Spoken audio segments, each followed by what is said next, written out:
कैची धाम के अद्भुत दर्शनों के बाद हमारा सफ़र और आगे बढ़ा। सड़कें शांत होती गईं, हवा ठंडी होने लगी और नज़ारे और भी प्यारे हो गए। और यही हसीन नज़ारे देखते देखते हम पहुंच गए एक प्यारी सी जगह, गर्म पानी। सड़क के ठीक नीचे बहती ये नदी जैसे सारी थकान मिटा देती है। तो दोस्तों हम पहुंच चुके हैं गर्म पानी और यहाँ से दो रास्ते कट जाते हैं, एक जाता है रानीखेत की तरफ और एक जाता है अल्मोड़ा को। और अभी हम निकल रहे हैं यहाँ से रानीखेत के लिए, जो कि यहाँ से 31 किलोमीटर पड़ने वाला है। तो चलिए आपको रानीखेत में बहुत कुछ दिखाने वाले हैं, क्योंकि Ranikhet is the best natural beauty of the Kumaon region of Uttarakhand. चलिए इसी रास्ते से होकर हम रानीखेत जाने वाले हैं, तो चलिए चलते हैं रानीखेत।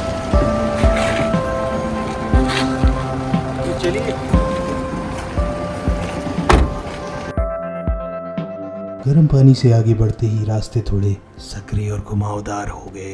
एक ओर गहरी घाटी, दूसरी ओर पहाड़ और बीच में हम बस सफ़र करते हुए रानीखेत की ओर बढ़ते हुए ये पल सच में कुछ खास थे। तो हम पहुंच गए हैं पिलकोली में और हम यहाँ पर आ चुके हैं माता घटघटेश्वरी द्वार पर। आइए आपको मंदिर के अंदर लेके चलते हैं और पूरे मंदिर के दर्शन कराते हैं।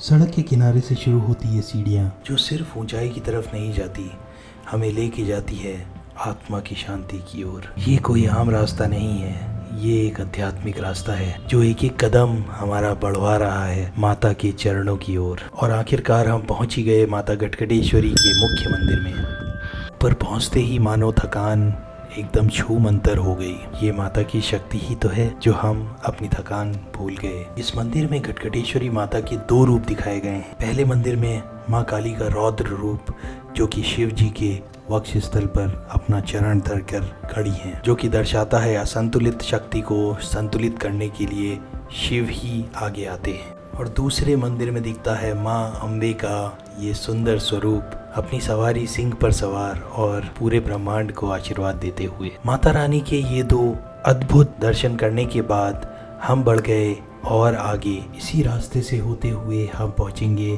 काल भैरव जी के दर्शन करने के लिए। जब भी आप किसी पहाड़ पे माता रानी की दर्शन करते हैं तो वहाँ पर काल भैरव का मंदिर अवश्य ही होता है। तो हम बढ़ चले उस राह पर। जय भैरवनाथ।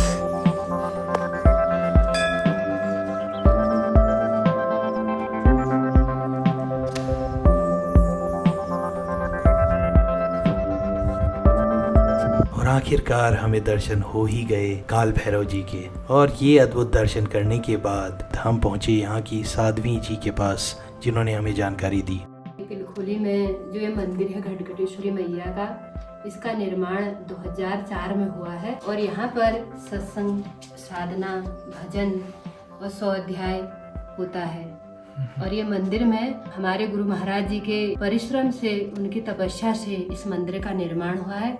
और यहाँ के जो कलाकार थे थापा जी, उन्होंने इसको बनाया है। बनाने वाले यहाँ पे इनकी मूर्ति लगी हुई है, आप ये देखिए, इन्होंने किया इनका निर्माण। इनका नाम क्या है? थापा जी। थापा जी है ना, गुरुंगे जी जी जी, बहादुर गुरुंग थापा जी।